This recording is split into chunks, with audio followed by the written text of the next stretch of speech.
సభల్లో మహిళా రిజర్వేషన్ల ప్రక్రియకు మళ్లీ అడ్డుకట్టపడింది. రాజ్యాంగ సవరణ బిల్లును ఆమోదింపచేసి 2029 నుంచే రిజర్వేషన్లను అమల్లోకి తేవాలి అనుకున్న కేంద్రం ప్రయత్నాలు ఫలించలేదు.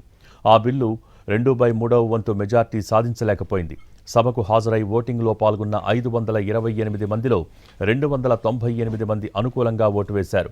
230 మంది వ్యతిరేకంగా బటన్ నొక్కారు. దాంతో అవసరమైన 2/3 వంతు మెజార్టీ రాలేదు.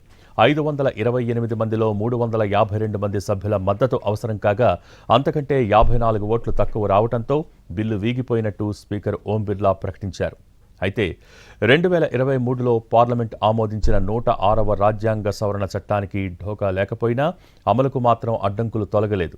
లోక్సభ సీట్లను 850కి పెంచి అందులో 3వ వంతు సీట్లను 2029 ఎన్నికల్లో మహిళలకు కేటాయించాలి అన్న లక్ష్యం నెరవేరకుండా పోయింది.